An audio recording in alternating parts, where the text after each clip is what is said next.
Good evening, everyone. I'm glad to see all of you here, and I hope more people keep coming in. Everyone's welcome to come in. I'm Reverend Denise Stanford. I'm the pastor of University United Methodist Church.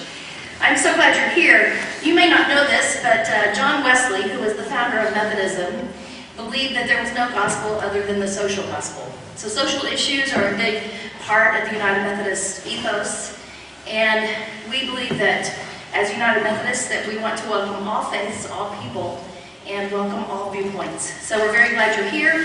We thank all the panelists for coming, and Modi for inviting us to hold this here. And I would like to begin with prayer. Would you pray with me? Holy God, we come before you. We honor you for your wisdom, for your power, for the beauty of your creation. You have called us each and all to be peacemakers and justice seekers. We ask for your guidance. We ask for your holy presence. We ask that you give us all wisdom. We pray this while we honor and glorify you. Amen. I'm going to go upstairs and run PowerPoint. There are restrooms right down the hall. If you need to, just get up and go as you need to and come back down the hall. And the one right at the end of the hall is women's. The one slightly to the left is men's.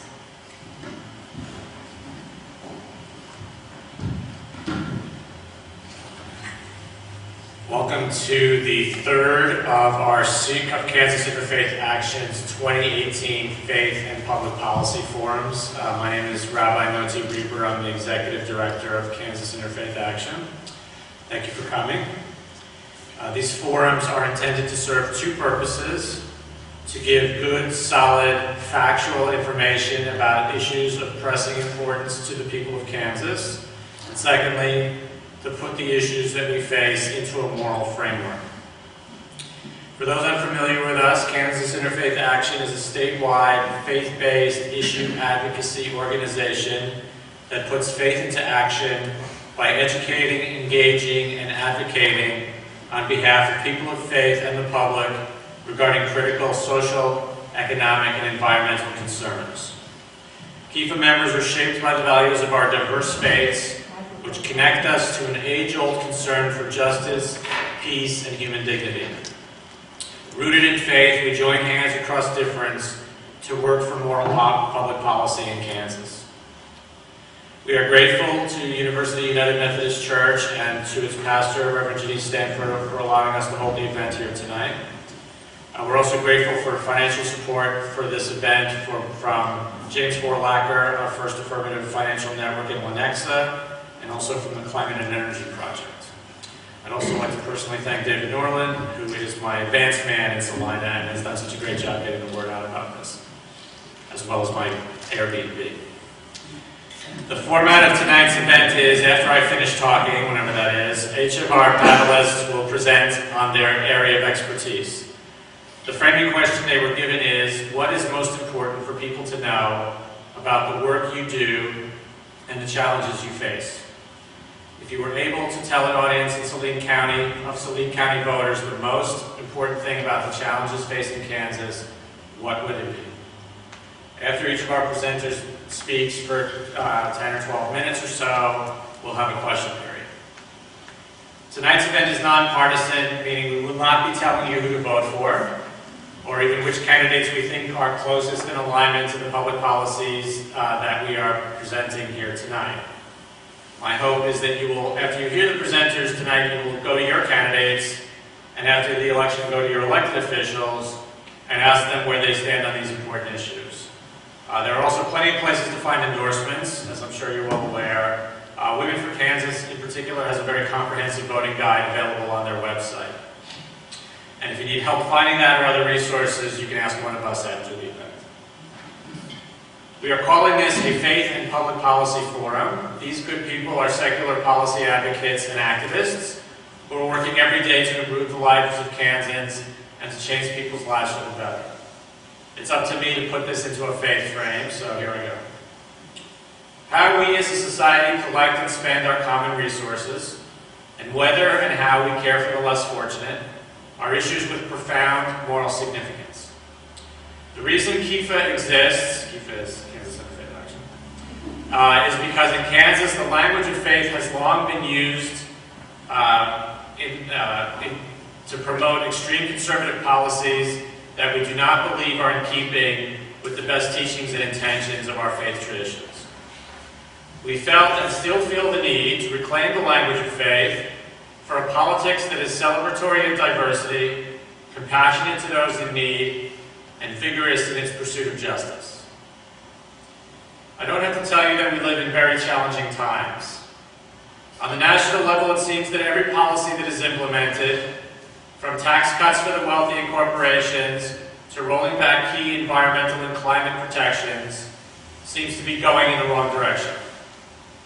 The focus of tonight's program is on the state level, but of course what happens on the federal level can't help but impact what we have here in Kansas.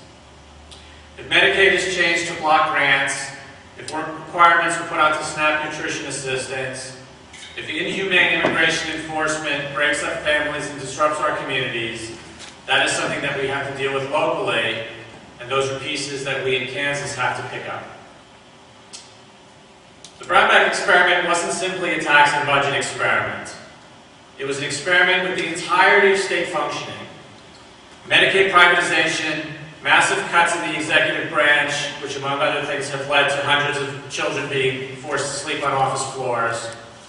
Welfare reform under the so-called HOPE Act that has led to the virtual destruction of TANF in Kansas. Every element of this right-wing experimentation has proven a failure, and that's why it was rejected in 2016. Of course, now it's being tried on the federal level. And although we had a very important election 2 years ago that resulted in the partial rollback of the Brownback experiment, that progress was stymied in certain important areas, particularly Medicaid expansion. And we can tell by the governor's race that this year's election is being run on the premise that what was wrong with the Brownback experiment was that it didn't go far enough. Our topics tonight include a wide range of issues, far wider than we really have time for. Each of these topics could be a whole workshop by itself. And we're only giving them 12 minutes, not 15, 12. But KIFA is involved in each and every one of these areas: tax and budget, the state of anti-poverty programs, climate change in the environment, gun violence, voter engagement, criminal justice reform, and more. KIFA is in an interesting position in our work because we have to be concerned, as anyone else, with considerations of electability and feasibility if we hope to accomplish change. But on the other hand, as people of faith, we have a moral framework to which we must always stay oriented if we are to be not just effective, but prophetic in our work. And that's what we bring to this conversation. As people of faith, we believe in ultimates, and we must articulate them. The innate worth of the human being, regardless of the color of their skin, their national origin, or their economic circumstances. Everybody, simply by virtue of being a human being, has the right to what they need to succeed. Clean food and water, health care, including mental health care, education, an affordable home, freedom from violence for them and their children, and a stable climate. If we start from that point, rather than from the fear of taxes, we'll be able to accomplish a good deal more. What we bring to this conversation is that these issues are not simply moves on a political chessboard, but that they are of vital moral importance, vital supernal importance, vital importance to God, to put it that way. And they are that because they affect the lives of actual human beings, our neighbors, our friends and family, our fellow Kansans, our fellow human beings. Whether we know them or not, whether we approve of them or not, whether we like them or not, whether we find them scary or unfamiliar or not, we are human beings created in the image of God and are worthy of love and respect of care of body, mind, and spirit. Because ultimately, what we do to or for the least of our brothers and sisters, we do to or for God. We have four really wonderful representatives tonight on our panel. I'm going to introduce them here now, and they're just going to come up in succession, and we won't introduce them any further afterwards, so you'll have to keep track. If you have a scorecard, you might want to. All right, so this is the order in which they will be speaking. Adrian Olenek joined Kansas Action for Children in September 2018. Before joining KAC, she worked in the gaming, finance, and library industries. She has been actively involved in local and state community work through service as a city council member, community foundation chair, leadership program graduate, and board positions. She's a 2005 graduate of Washburn University in Kansas, where she studied finance and management. Adrian lives in Rossville with her husband and 2 daughters. Fred Utzi is the president of the Land Institute, Salina, Kansas. He grew up on an Illinois farm and describes the fighting of soil erosion as a deep-rooted moral value instilled by his parents and grandparents. Since then, he has focused his career on the sustainability of agriculture in rural communities. Prior to his move to Kansas, he managed agriculture, energy, and cooperative development programs for the Illinois Institute for Rural Affairs at Western Illinois University. His ties to the Land Institute are deep. He joined the Institute's Graduate Fellows Program in 2002, where he studied the possibility of growing small grains in mixtures with forage legumes. Fred earned a bachelor's degree in geography and plant sciences at the University of Missouri-Columbia. We will not hold that against him. And a master's degree in sustainable agriculture and agronomy at Iowa State University. He has served in leadership roles in numerous environmental and agricultural organizations, including vice chair of the board of the Agricultural Watershed Institute and founding chair of the Illinois Biomass Working Group. Corey Sherman North has been an art curator in Kansas for 20 years and is the mother of 6. One of a handful of local residents who founded a new Salina chapter of Moms Demand Gun Sense in America in the summer of 2018. She's one of a handful of local residents who founded a new chapter, joining the state's roster of Kansas City, Lawrence, Topeka, Manhattan, and Wichita. And Ellen Glover joined the ACLU of Kansas as field director in June 2018 after almost 10 years of experience in community organizing for racial, economic, and social justice. Prior to coming to the ACLU of Kansas, Ellen was a senior organizer at One North Side of Chicago, where she was responsible for running statewide campaigns related to mental health justice and leading grassroots fundraising efforts of the organization. Through her years in organizing in Chicago, Ellen has worked on a variety of issues, including affordable housing, workers' rights, mental health justice, the school-to-prison pipeline, and electoral organizing. Our favorite parts of the work are relationship building, leadership development, training, and campaign planning. Ellen graduated magna cum laude from Loyola University in Chicago with a bachelor's of social work and a bachelor of arts in sociology. Ellen is particularly interested in building grassroots power among those who are most directly impacted by issues of civil rights and civil liberties. She resides in Kansas City and loves exploring the area with her partner Alex and their dog Hobbs. And without further ado, Adrian Olenek.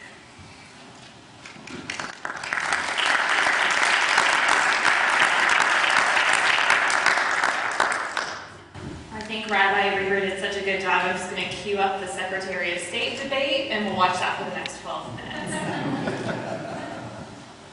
Just saw that on Twitter. I really didn't know that was going on. So I am the Director of Government Relations for Kansas Action for Children, and for the last 40 years that KAC has been in existence, we've worked to achieve the vision that Kansas could be the best state to raise a kid and to be a kid. We were established by 3 junior leagues and the Kansas Children's Service League in response to the need for an independent organization that could speak on behalf of Kansas kids in the State House. We tackle 3 primary avenues of policy: health, education, and economic issues. And mainly we do our work through policy and policy research, taking those issues to lawmakers, working across the aisle in both chambers, conducting outreach, and speaking across the state. We are not partisan, nonprofit, and we really believe that kids' issues are owned by no one and by no party, and it can be championed by all. So like I said, we work hard to work across the aisle in both chambers to make sure good things happen for kids. A little bit about how we're funded. A lot of people hear Kansas Action for Children, and I don't know why, but they think we're funded by state or federal dollars, and we're not. We're fully funded by private philanthropy, and receiving no state or federal dollars allows us to move without constraint. A few things that I want to highlight from our past 40 years are two key endeavors. We have worked to protect the Earned Income Tax Credit, which is actually a federal program, but Kansas matches 17% of that on your state income tax return. And for years that has been at peril to be taken away. So KAC has worked very hard to make sure that the EITC is available for over 300,000 Kansas kids. Another key program or key endeavor that KAC works on is to protect the Children's Initiatives Fund. And that is a pot of money that was created in the late 90s around the Master Tobacco Settlement. States got to decide how they wanted to use this chunk of money that was going to come to their state for years to come. Kansas gets about $60 million a year. And showing great foresight, they decided to set that money aside and use it for early childhood programs. And so we've done that for many years. But as you can imagine, in tough budget times, that pot of money is quite attractive. And unfortunately, kids' programs have been on the line several times, and KAC has worked to keep that CIF funding stable. So back to 2012. We've already heard a little bit about it, but to anchor us in the big picture, I want to remind you what happened that year. Governor Sam Brownback and his allies decided that we needed a new tax plan in Kansas. And it was going to be an experiment. And it was going to be like a shot of adrenaline into the heart of the Kansas economy. I'm sure you've all heard that phrasing. Doesn't sound very pleasurable to me to get a shot of adrenaline in the heart, but they thought it sounded good. In reality, though, the effect was much different. We were told there would be more people who'd want to move to our state, more people would stay here and open up businesses. They'd create more jobs in our state. There'd be more money in your pockets. But none of those things really came about.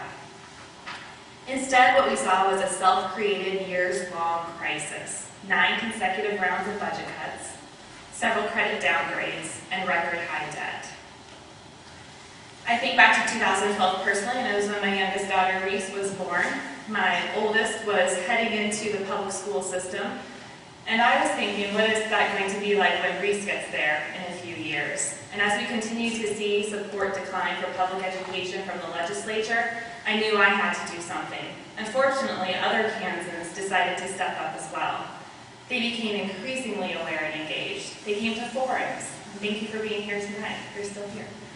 They came to forums, they formed state and local coalitions around critical issues that matter to them, and some even ran for office. So what we saw in 2016 was a wave of newly elected representatives and senators who were going to go to the State House and work to end the failed tax experiment. They were ready to fund our schools and restore the programs that had been cut for many years. On June 6, 2017, that new wave of moderates and even some conservatives and Democrats all joined together. A 2/3 majority overturned the governor's veto and ended the failed tax experiment. I feel like we need a lot of clapping. We waged years-long battle together to make sure that we could overturn the damage that had been done and move forward in a new direction. Our progress had been driven by grit and tenacity that was determined to out-hustle the massive money being spent back in the extremists who voted like they didn't care about kids, or families, or paved roads, or fixed income seniors, fill in the blank for many of the key programs that help Kansans. So the good news is the budget is starting to get better. We still had a $293 million highway transfer this year, and we had a little bit of money in the bank, but it's still not what is required by state law. So to get to the point of where we need to be, we have a long ways to go still. There are understaffed prisons, canceled highway projects, and an overwhelmed child welfare system, to just name a few examples. And for nearly 5 years, we've left hundreds of millions of our federal tax dollars on the table while denying access to health care for working Kansans.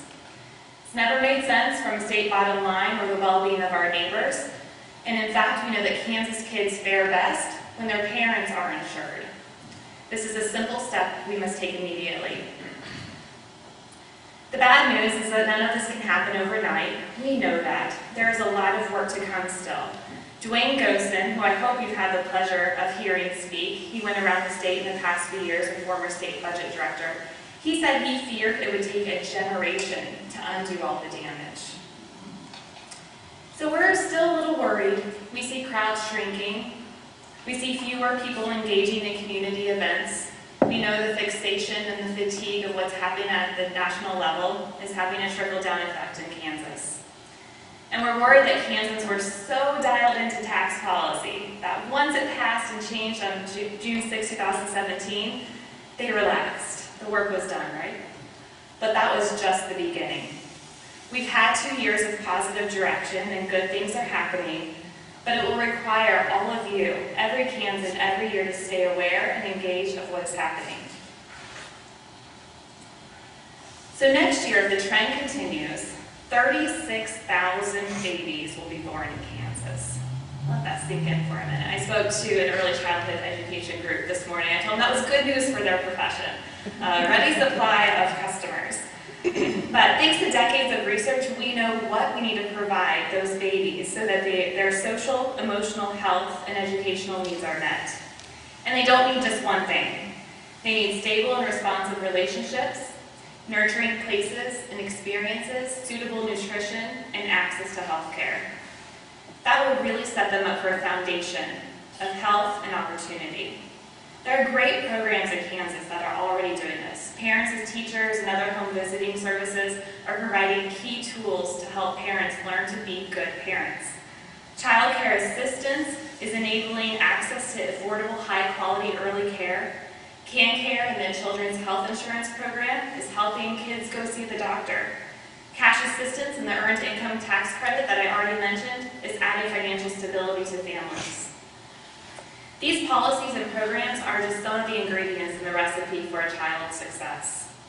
And they're funded by the legislature. And if they're not funded by state tax dollars, it's chosen in how we choose to use federal dollars that come to Kansas. So that's why this upcoming election is so important. You're obviously engaged, you're here, and I applaud you for that. And I ask that you'll go ask your candidates what their plan for kids and families is. It's really important that we know the next governor is going to take the responsibility seriously, that their first 4 years is going to be the first 4 years of life for those 36,000 babies that are born next year. So if we have a governor, an administration, and a legislature who understand and embrace these principles, the future looks bright, and not just for the babies, but for those kids in Kansas. We know that early childhood investments will pay dividends years into the future. But what happens if our next governor thinks we already spend too much on kids and families in Kansas? What happens if they want to dial back to the extreme tax policy that we've seen for the last 8 years? Think about the shrinking programs during that time and how that affected those kids. And that's what worries us at KEC. And that's why when I first joined in September, I learned we'd cleared our calendars for October. I thought, yes, no work in October. And then we filled them right back up, and we are traveling all across the state to speak to groups like yours to relay the importance of what's on the line for Kansas kids and families this year. It is so important to be informed, talk to your candidates, and then go talk to each other. Talk to your neighbors, get out the vote, and make sure that everyone understands what's at stake. So, go vote on November 6th. Tomorrow is the deadline to register if you or a friend is not registered, because we know our state can be the best place to raise a kid, but only if everybody's at the table helping make these decisions. So, I'm happy to answer questions when the time is right. Thank you.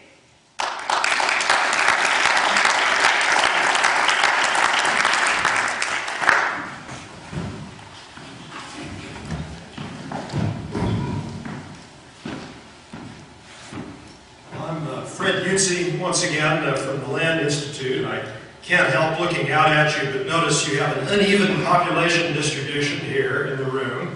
And if I remember my directions right, that makes most of you on the right wing. So I'm glad, center right, compromise, but I'm glad we have some turnout from each side. This is, I've had time to think about the rooms. This is actually my church here that I'm a member of. I've been here in Salina for 2 years, but my family have been Methodists for about 150 years, at least that we can document. So in a sense, I was part of this church before it was built. I think we have slides here now. Thank you, Janice. So I thought about just making the title the word doom in giant letters up there. I decided I would leaven it a little bit. Doom, gloom, and gladness, a climate change update. Now, what the Land Institute works on, what we're best known for at any rate, is perennializing agriculture, developing grain crops that are perennials that regrow from year to year without the need for replanting, that grow deep roots into the soil and can be grown in high biodiversity. And so that restore a lot of the missing ecosystem functions that our current agriculture has relative to the prairie. I'm not going to talk to you about that topic. I'm going to talk to you about climate change, partially because that's what Modi asked me to talk about, and partially because that's sort of the specter that our work and really all the work you're going to hear about today in its own way takes place in. Janice, you can go ahead and advance. So don't worry about reading any of the words here. That's what I'm here for, so you don't have to read the words.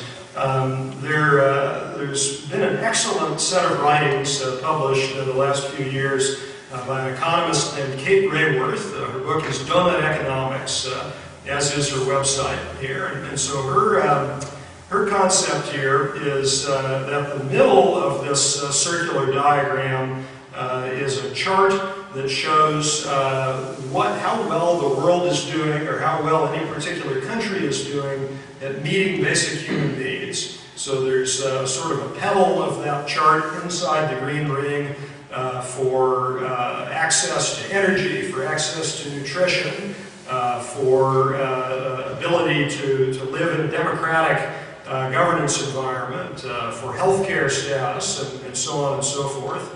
And so if a country is doing well in each of those things, that middle chart goes higher and extends further out. Further out on the chart, the things that are ringing the outside are the various ways that human activities impinge on or extract from the earth. And so climate change is one of those sectors. Water use is another one. Nutrient cycling, phosphorus and nitrogen, things like that, is another one, and so on and so forth. And the concept is that for what we're doing to really truly be considered successful and sustainable, we have to be doing well enough on that inner ring that we're not under some minimum, right? Where people need a certain level of amenities in their life to live, access to health care, access to energy. But we don't want to be over the boundaries in extracting from the earth. And so Kate Rayworth's observation is if you plot these two charts on top of each other, and you take the minimum zone, where if you were below there, people wouldn't be living a good life, and you take the maximum, where if you're above there, you're extracting too much from the earth in the long term, you get a donut-shaped space. And so we need to carry out our activities in the donut. And so the one particular dimension of that is climate change that I'll focus on. Janice. So this is where we're headed on climate change here. This is a chart that's showing on the vertical axis the amount of well, let's see. Over on the right, it's the temperature increase, and that's really what to focus on.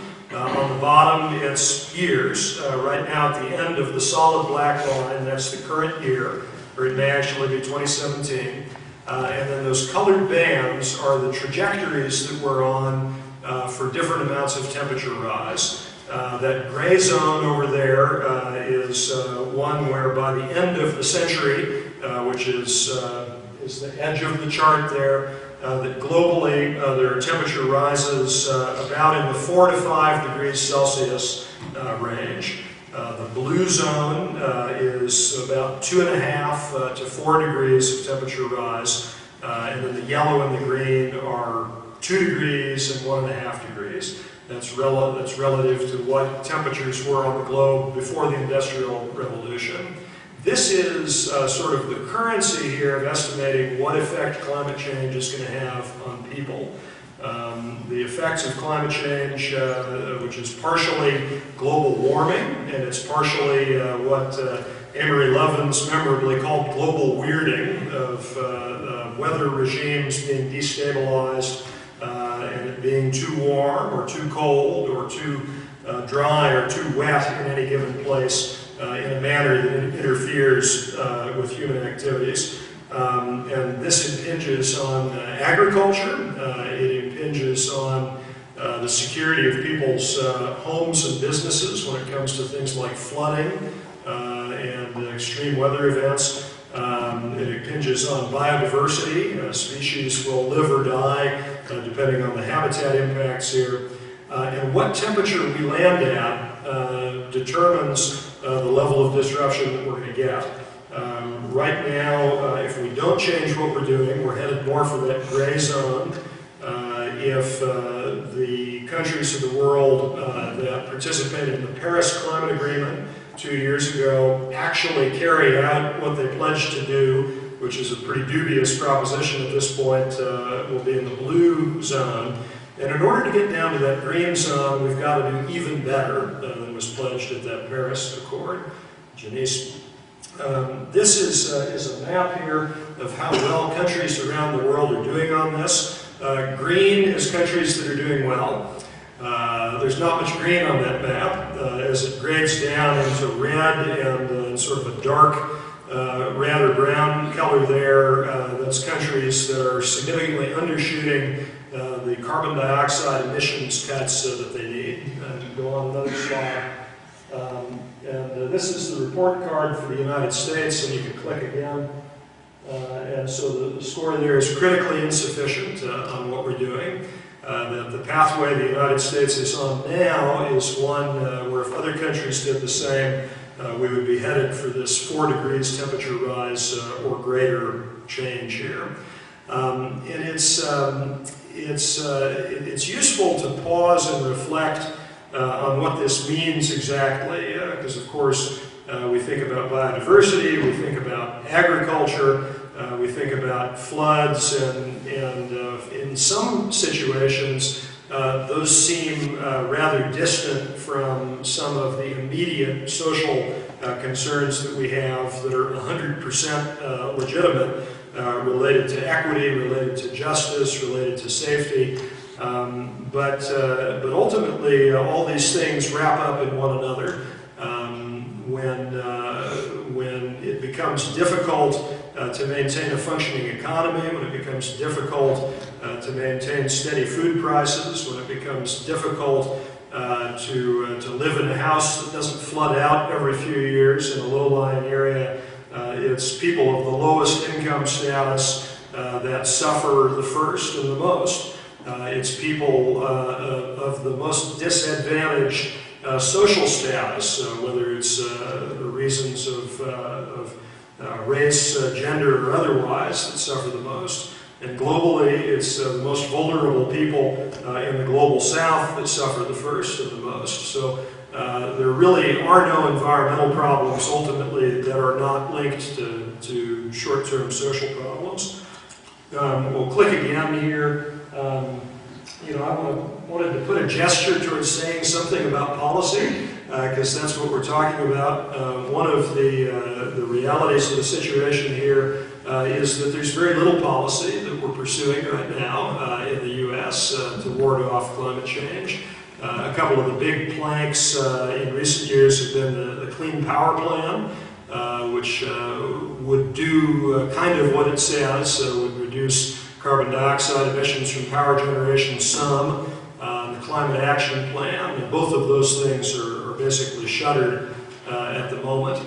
We'll advance again here. And so what pretty much anybody who's published on climate change anytime recently has pointed out, and this includes, some of you may have been conscious of some press over a new climate report from the IPCC, the Intergovernmental Panel on Climate Change, that came out in the last week or so. They point out that not only do we need to have steep reductions in emissions to ward off, to eventually stabilize the climate, but we're past the point where we can reasonably expect not to have a lot of warming. So in this chart here, you see a black line that goes steeply up, and then a dotted black line that goes down. The solid black line is emissions. The dotted line is a scenario where if we drove our emissions down steeply. The red line is temperature, is global temperature, and that line keeps going up for a fair amount of time after we start driving emissions down. That's the latency or the lag that's built into global systems, and so it kind of further reinforces the urgency of this. Janice, so here, so what concretely do we need to do to reduce our carbon dioxide emissions in the U.S.? So this pie chart here is partitions out where in the economy emissions come from. Some of them come from agriculture, about 9%. That's that palest sector up there. What we're working on at the Land Institute actually will help in a pretty dramatic way there, but on that 9%, we can soak up some extra carbon too that's emitted elsewhere, but not all that much. These other sectors here, the commercial and residential sector is that other kind of pale area there, 11%, and then most of the carbon is being emitted from transportation, from the electrical generation sector, and then from industry, from manufacturing.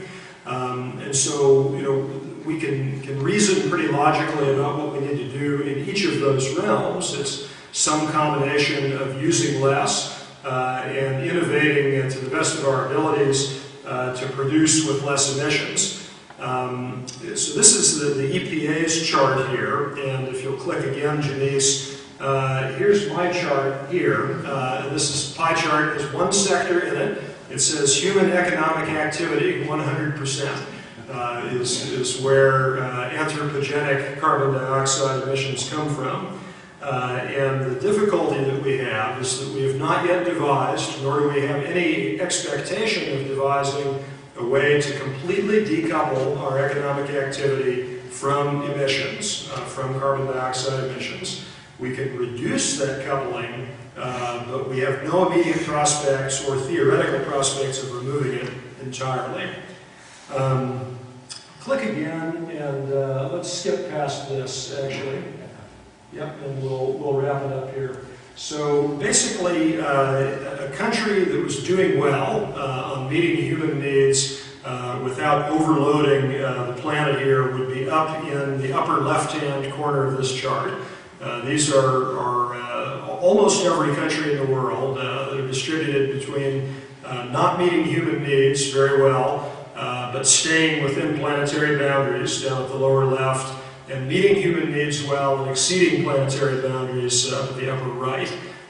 There are not many countries here that are exemplifying what we need to do. There's one outlier there, Vietnam, that's, I think there might be a data error there. But if you go through these, we would need to pick strategies from Eritrea on nutrition, from Tajikistan on sanitation, education from Sri Lanka, from employment status of people from Rwanda, of all places, to knit together a strategy that met basic human needs without excess. So here's the bad news, and the good news slide that we'll quickly go through.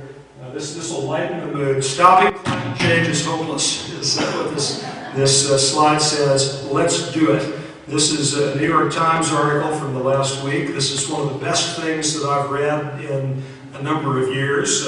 You should check it out here. It points out that the changes that we know that we need to make involve dropping our our emissions, and in some senses dropping part of our economic activity faster than we've ever done it before.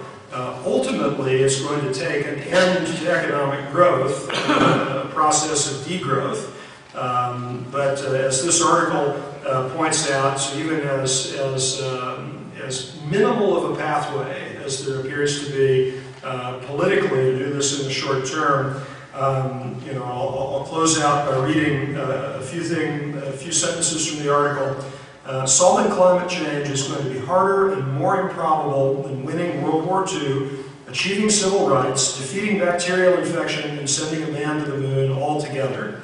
So how do we engage in a possibly, but not probably, winnable struggle within a rigged system against great odds, the ultimate results of which we'll never see? A generational thing. Forget success. How do we even get out of bed in the morning? The reason is that there's good news. We're perfect for this job. If the human species specializes in one thing, it's taking on the impossible. We are constitutionally equipped to understand this situation. We are, after all, mortal, and so our very existence is a fight against inevitable demise. We are the only species that contemplates its existence and gets out of bed in the morning and does something about it.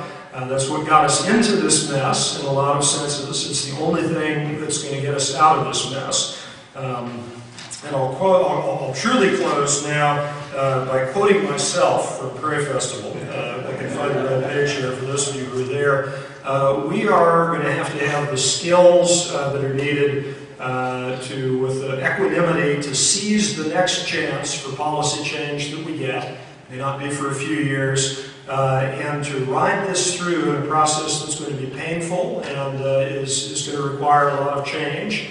Ultimately will require a reversal of economic growth. But what I'm confident that we're equipped to do is to learn to take pleasure in more modest amounts of energy-intensive goods and services and in an overflowing abundance of beautiful relationships with one another and with the ecosphere that we're part of. Which brings us back to the other speakers here. So, thank you.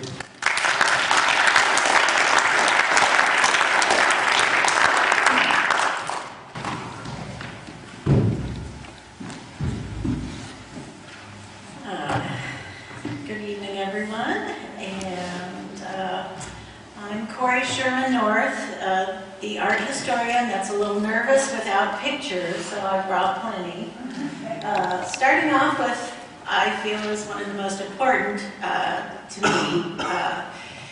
I'm here because of the brand new Salina chapter of Moms Demand Gun Sense in America. I just wanted to say, we just started this summer. Moms Demand Gun Sense as an organization has been going on since 2012, right after the Sandy Hook murders.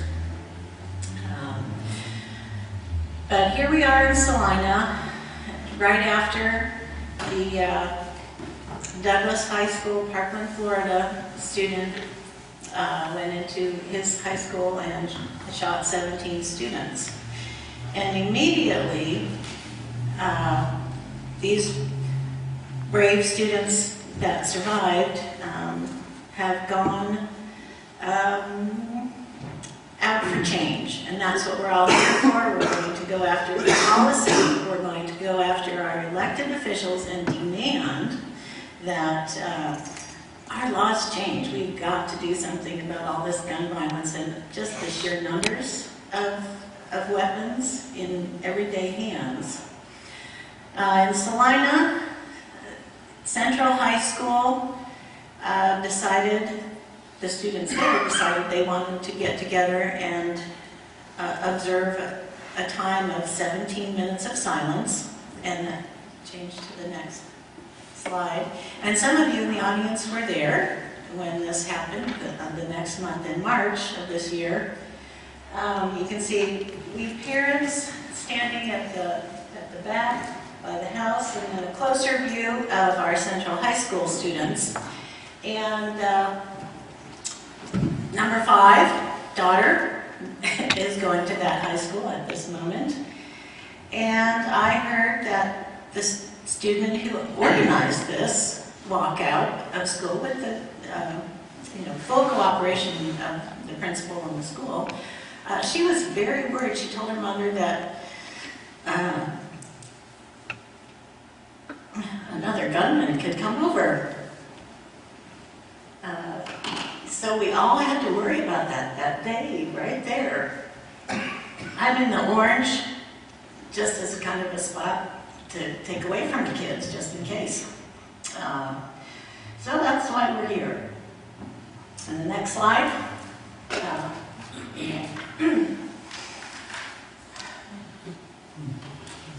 Sorry, these kids are showing the way, and we need to follow suit. So what can we do? We parents here in Salina got together, and with some support from the Kansas chapter, the whole state chapter, and the national organization, we got going and started our own work here. So the next, and there we are, that's our Salina chapter. And what can we do? The next slide. First thing we did was get visible. Start saying we are a force here, us parents, us moms and dads in Salina. We're going to march in parades. We are going to call our elected officials, our legislatures, about every day. We're going to write them emails. We're going to demand that when things like arming teachers comes up as a bill at the State House, that we're going to be very vocal and have a majority effect. And in that case, it worked for now. Because every day, 96 people are killed by guns, and that can't go on. The next slide shows a group of moms demanding gun sense laws, converging on the State House in Topeka. And because honestly, the Kansas chapter has been working for 3 years in general, and we have many city chapters, because Kansas is one of the worst states for sensible gun laws, and so we have a lot to do here. Next. So we ask ourselves, how many more? What can we do? The national organization, want to do the next slide? Got started, as I said, in 2012 after the Sandy Hook shooting, and they started small. A few people said, let's do some social action, and they had a Facebook presence. And it just exponentially exploded for the people that followed and joined and said, what can we do? What can we do? So they came up with this nonpartisan group modeled after Mothers Against Drunk Driving. Nonpartisan, we just care about the laws that make a difference in people's health and safety. Right now, there are about 4 million supporters of Moms Demand Gun Sense in America. There's no membership fees, there's no signing up, you just do what you can and grab a free t-shirt and show up.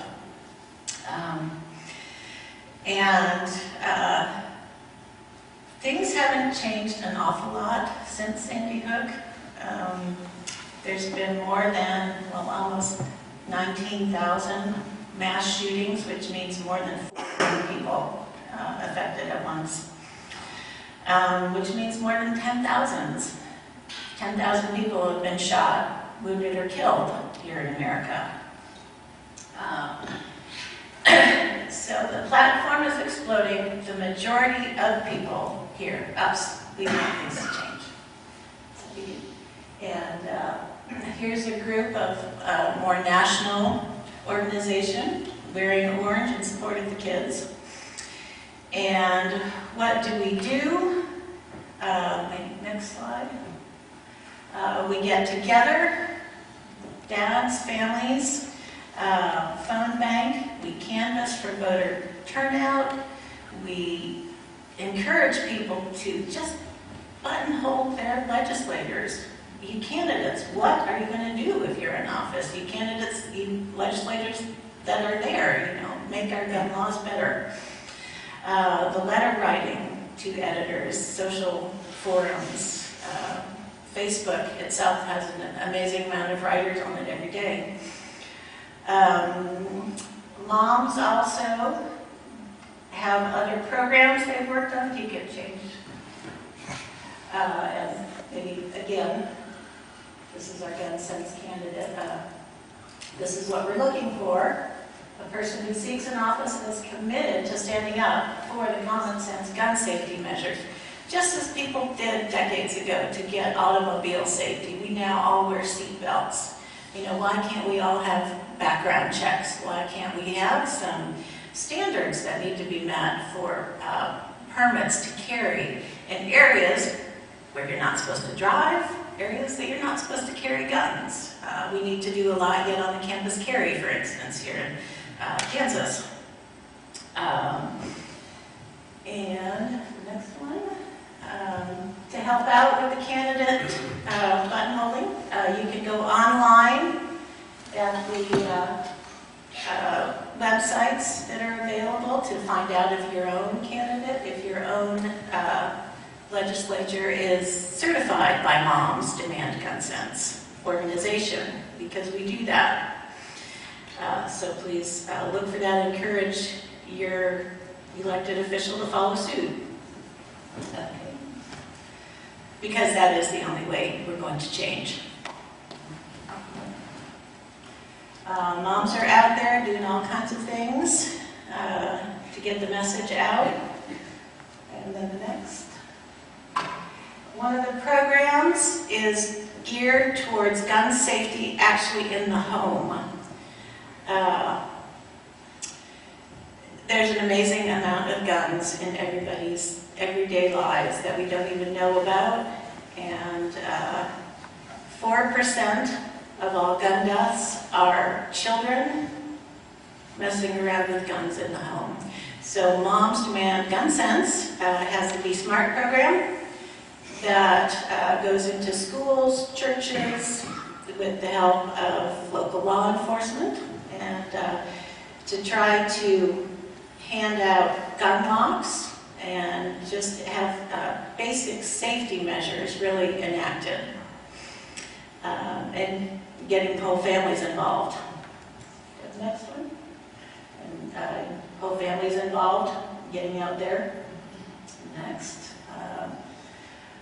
One of the catchphrases, of course, is disarm hate, because hate crimes carry an awful lot of gun deaths with it. 60% of deaths, gun deaths, are homicides.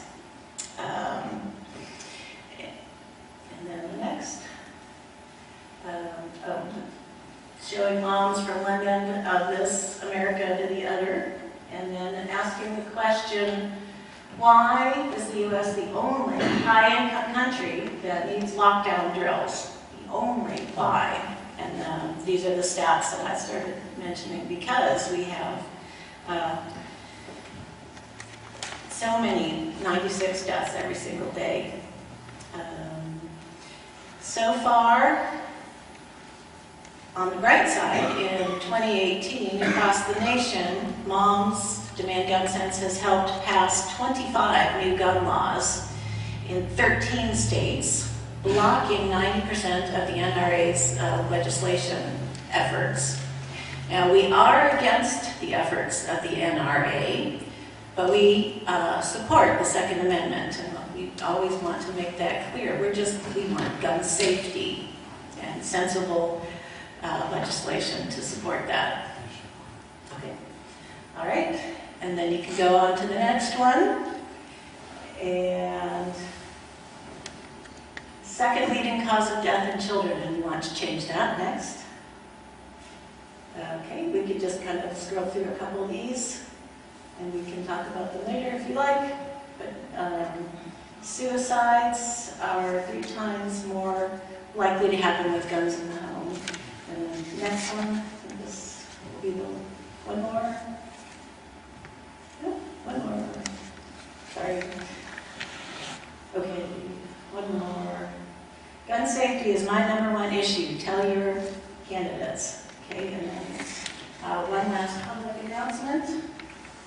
Registration deadline tomorrow, and then, okay, we can stop here. Moms Demand Gun Sense in America is sponsoring a free documentary showing at the Selena Art Center at Saturday, November 17th at 10, free to the public, Making a Killing, Guns, Greed, and the NRA, and let's put a stop to it.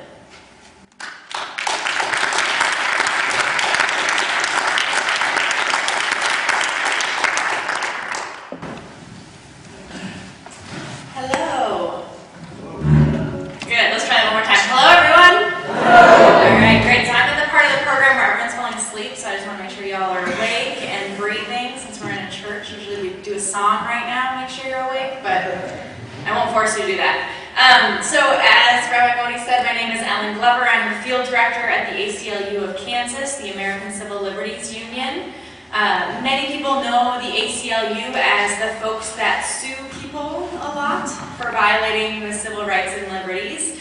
And that is true. For many years, we have been primarily a group of lawyers that sue folks that are violating the Constitution. But in recent years, we've decided, rather than always playing the defense of fighting back against bad things that have happened, we should also begin to play the offense of helping to make good things happen and stop things before they happen. So that is sort of where my position came into play as we began to look more into not just doing the legal route, but thinking about policy and thinking about community organizing, where we bring together folks in the community, constituents, to talk to their elected officials and ask for the things we want for our communities. So that is why I'm here tonight. Rabbi Modi asked me to speak about citizen participation in voting and criminal justice reform, which are two of our three primary areas of work here in Kansas. So just to talk a little bit about the priorities that we have in those areas. So for citizen participation in voting, we see two big barriers to ending voter suppression here in Kansas. One being expanding early voting. So who here likes to early vote? Yeah, me too. I think I've only once voted on election day. But in many counties, in all 105 counties in the state of Kansas, there is no required length of time for early voting. And so some counties, they get 3 days before the election that people can come early vote. In some places, they get 4 weeks. In some places, they get 6 weeks. And for people that have limited mobility, limited access to transportation, that have more strict work schedules, if they don't have more flexibility about when to get out to vote, they're not able to vote. And that is a form of voter suppression. So that is one of our key issues. When you're going out there deciding which candidates to vote for, I encourage you to ask them, where do you stand on expanding early voting and making it consistent across the state of Kansas? We really think ideally having 4 weeks of early voting available would really increase our voter turnout. And speaking of voter turnout, so in Kansas in 2016, it was a little election that a couple people maybe wanted to get out for. We had 70% of eligible Kansas voters were registered to vote, and only 59% came out. So I'm assuming because you're in this room, you likely were someone who turned out, but only 59% of eligible voters turned out in that election. So another way that we think we could really expand citizen participation in voting here in Kansas is by doing election day registration. So election day registration first began in 1973 in Maine and in 1974 in Minnesota. So the 15 states that have implemented election day registration have an average increase of 11% voter turnout. Minnesota has the highest voter turnout in the entire country, which is at 74%, which is pretty significant. 19% of those voters came onto the rolls because of election day registration. So people don't only just register on election day and never show up again, but they're returning voters that are consistently able to get out and vote and make sure that their voice is heard. And not coincidentally, I would say the 19% that were registered with election day registration in Minnesota would make up that difference between our 59% turnout and their 74% turnout. It would take us from being the 34th in the nation for voter turnout to being the first, potentially. So again, when you go and talk to candidates to figure out where they stand on the issues that you care about, I really encourage you to ask them, do they support election day registration across the state of Kansas? So those are our two priorities around citizen participation and voting. The other area of work that I want to talk about a little bit tonight is our Smart Justice campaign. So this is about reforming the justice system here in Kansas, which we know has a lot of problems. I looked up the prison population right before getting here, and it actually hasn't changed from last week, so I double-checked. But it is 10,061 people are sitting in prison in Kansas tonight. The capacity for prisons in Kansas is 10,000. So we are over capacity in our prisons, and we know that we are over incarcerating people, especially people of color, at disproportionate amounts in this state. So we have a few solutions to that. We strongly support reducing sentencing for nonviolent drug possession. About 30% of our prison population head in because of a nonviolent drug possession. So we want to reduce the sentencing for that so that folks can be diverted away from prisons and rather, be brought into substance use treatment or other supports that they may need in the community, but not sat in a cell that we then pay tens of thousands of dollars to house people in an inhumane way. We also support improving reentry programs so that when you are released from prison or jail and you're sentencing, you have the community supports you need to be able to jump back into a productive life in the community. When you've been in isolation in a prison or in a jail for a significant amount of time, it can be really difficult to get back out and find transportation or get your job back or find a place to live. And so we really support increasing the supports that exist for folks coming out of the prison system. Another area that we really care about is reforming the civil asset forfeiture, which means if you are suspected of a crime, right now in Kansas, if you're suspected of committing a crime, the police can take your things that they think were involved in that. So if they think you were driving your car to get to a crime, if you were just suspected of this crime, they can take your car. If they think your house was involved in this crime, they can take your house.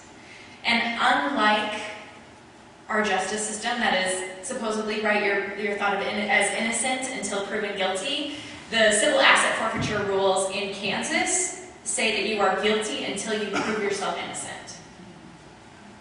And so people are losing huge amounts of their own capital, of their own wealth, of their own resources without even being proven guilty of a crime.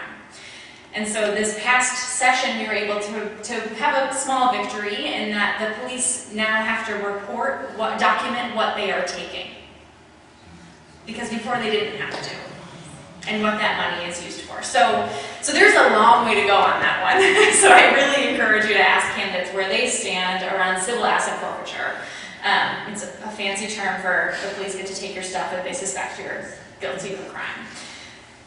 The last one that I really would encourage you to think about and contemplate when you're figuring out which candidates you want to vote for is this past year we also had a victory around Governor Collier signed an executive order banning the box, which is removing the felony question from job applications. This was an executive order, which means the next governor can choose to keep it in place or repeal it immediately. There's no legislative pass that they would have to make to change that rule. So it has had a significant impact on folks who are looking for jobs and no longer have to say immediately, right? It doesn't block them from the door, whether or not they have a criminal history, but depending on who comes into the governor's seat, they could repeal that immediately. Their first day in office, they wouldn't have to pass anything in the legislature. So I really encourage you to think about that when you're choosing who to vote for or asking candidates where they stand on these measures. And we would love to pass that through the legislature so that it is a more permanent and secure victory for the long haul. So that is sort of a quick but broad summary of the work we're doing. So just to revisit, citizen participation in election, I encourage you to ask your elected officials about their stance on expanding early voting and election day registration.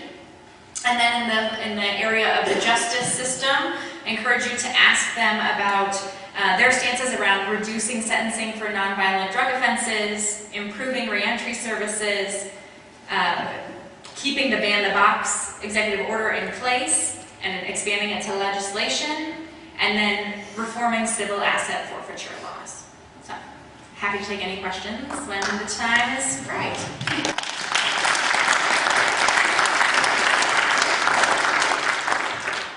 I'll just note that the reason that her top priority is not birth certificate registration is because the ACLU defeated that in court this past summer. So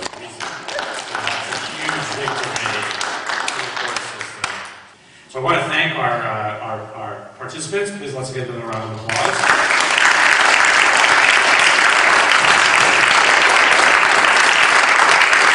Thank you for coming. If you know anybody who's not registered, get them registered tomorrow. And then open voting, at least in Johnson County, starts later this week. So let's go out there and do good things.